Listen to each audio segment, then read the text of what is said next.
Hello YouTube. This video is going to be kind of the why and how we started our van life. And I give you a background of Josiah and his goals and journey to how we got here, and then a little bit of mine.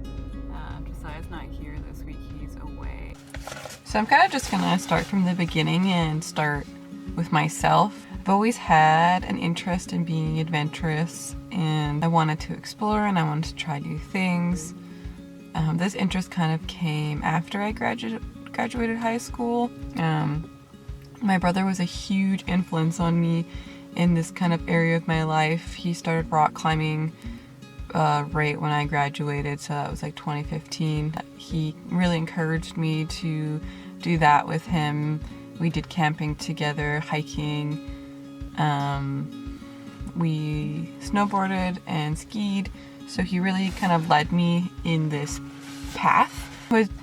He started to travel around BC and kind of go climbing, and he has really grown in that adventurous side of himself. He actually went to France a couple years ago to learn how to paraglide, and that was really fascinating. I got my first car maybe in 2017, and it was a family vehicle. It was a Ford Escape 2008, and so my parents had it when we grew up, and then they gave it to my brother and then he drove it around and loved it, and then he gave it to me, and so by the time it got to me it was kind of on its last legs. But with that vehicle I had started to kind of be interested in camping in my car and just dreaming about those kind of things. And my brother always kind of joked around and said, you should build a bed in your car and run away and go to Squamish and just explore. And me being me, I felt it was really out of range. I had no idea about like mechanics on vehicles. My building skills are not there, so it's not like I could like camperize my vehicle. I mean, I very well could. I could learn, but that was just something that I felt like would be really hard, so it kind of just never came. But I never stopped dreaming about it, and I always had that interest, and I kind of just watched YouTube videos about people doing van life, and it kind of explored that outlet just that way and enjoyed watching other people do it, and kind of enjoyed hearing my brother's stories. So the dream of van life really came alive when I met Josiah. So kind of just give you a quick run around about Josiah's background. Josiah got his Toyota van in 2018, so he has a friend, and that friend, his parents own a dealership, so I believe that is how his friend acquired Wanda, the van. Someone had traded her in, and then this friend had gotten it, but she wasn't running super well or something of the sort, so she kind of just stayed parked, and then Josiah had actually bought it off his friend for only $300. Wanda is a 1986 cargo van, so as well, the van had under 100,000 kilometers, which is crazy. So it's, yeah, but it didn't run very well, so I'm not sure how long he was able to drive it, but it kept kind of having issues and breaking down, so eventually he just had to park it. Somewhere in there he bought a Scamper, a 1967 Scamper, and it's around 15 feet. He actually got it for free and then kind of fixed it up to live on his parents' property, and so that is when we met. So yeah, in that summer we met in 2019, and then he started to work on Wanda. He spent a good chunk of time working on Wanda, and he actually had to rebuild the engine that became his daily driver. So he had sold the Scamper, and so in that summer kind of came to an end, and we both knew we had to part ways. I went away to art school in a place called Prince George, and he also went to Powder King Ski Resort to work on the ski hill up there for the winter, so we stayed in contact. In that fall he had camperized his van. He had put a bed in there that could fold into a couch, which was really cool, and then fold down into the bed, a counter space underneath the counter, and then cubbies for clothing. And so the plan was that he was going to live in Wanda when he went to Powder King, but when he got up there, in that area, it's quite cold. You're quite north, so you're dealing with like minus 30 weather, and so that wasn't super ideal. So when he had got there, they just offered him a room in the hostel, so he stayed in there. So Wanda stayed parked for that winter. So after that season of our life, we both came back to Terrace in 2020. That's when COVID started, so my school was cut short, and I think the ski season was cut short as well. So we both came back to Terrace, and Josiah had the previous year worked on a farm here, and so I had asked for a recommendation to get on with the farm. That summer we obviously got back together, and then we eventually moved into the Toyota van and started sleeping and living in that together for a little bit. Kind of towards the end of the summer, I wanted to get a camper of some sort, a little bit of a bigger space to like live in. So our friend of ours had a camper, a 1976. Really quite cute. It had been renovated a little bit and added a few things. Small though, 13 feet maybe. So we had gotten that and lived in that at the farm for a while.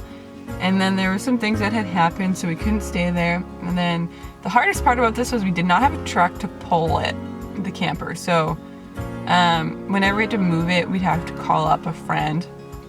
And so we had moved it actually across the street from the farm and lived in, it was kind of like a dirt road, but there was a parking lot kind of tucked away. So we stayed in there for a little bit till we could figure out an RV park. So then we found an RV park and brought it there and stayed at the RV park for a little bit while we kind of figured out what we were going to do. That RV site was just essentially a small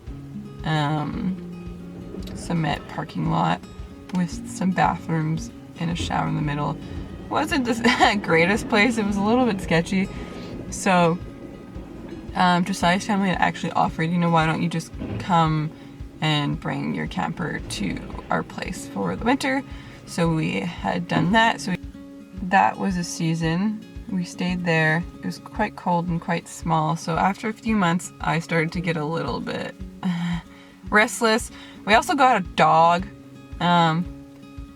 And so it was this very, very small space. There was no door that you could close if you needed some quiet time.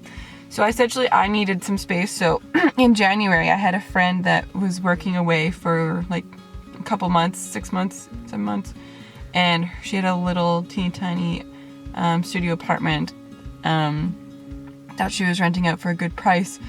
And so I had said I would rent it from her. So that was in town, and that I did that from January to July, like halfway through July.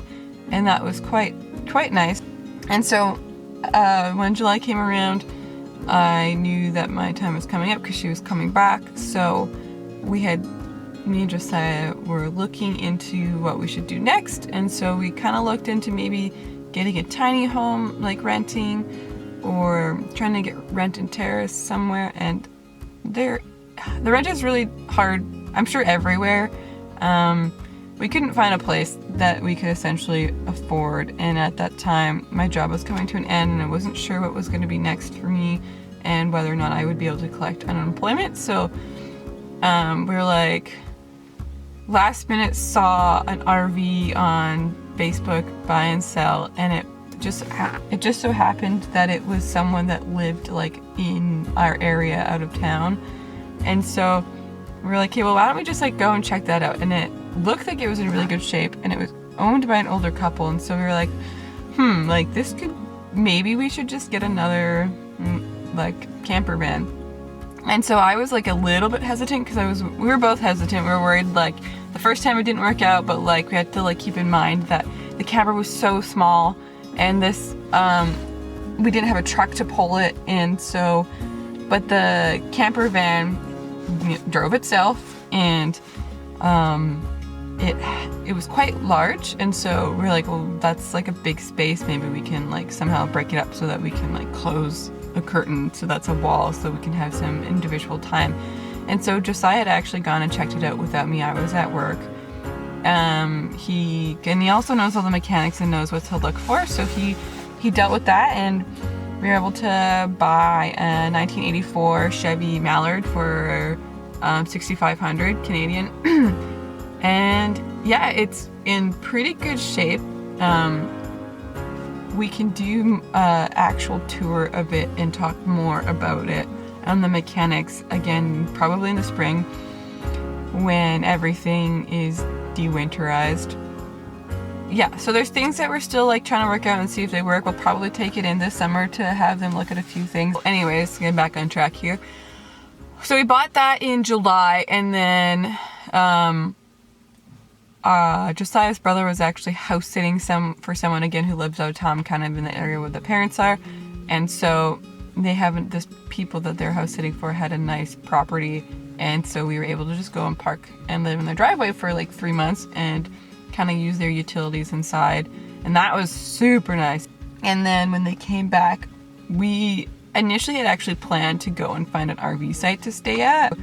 When I called around to the RV parks, people were either closed, not taking anybody, or did not want dogs. So all of our options were not open, and luckily, again, we could go back to Josiah's family and park in their property for the winter until we can figure out something in the summer.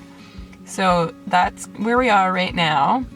The RV is parked permanently. We both have our own personal drivers, and we are living in that. So that's kind of the gist of this video. That's how we got here, kind of experimenting with different things. And we have a long ways to go. And again, like, we're not self-sustainable. We're not at the place where we can drive around and travel. We have work in Terrace, so we stay here. Eventually, it would be super nice to have the RV to be off-grid and, like, again, set up Wanda too to take her on, like, long road trips. That's pretty much the how. The why is, like, you kind of see it's all in there. We really want to live alternatively and try something new and fun, exciting. I'm always chasing the dream, the adventure, as well as rent is hard and expensive, and I think like we'd rather not pay rent until, of course, we could buy a house or a property. We actually are like shooting, like we want to buy a property and build a house and have like a farm and be off-grid and sustainable. Well, that's really hard for first-time buyers to buy a property. So yeah, that's a dream in way future, but as of right now, we're gonna keep it light and adventurous and try to hit the road and travel and explore. And try to like live simply and be less materialistic, and you know, kind of challenge the everyday life in the sense that like it is a challenge to shower and to wash dishes and all of those wonderful things. So that's kind of keeps you more present in your daily life and more grateful.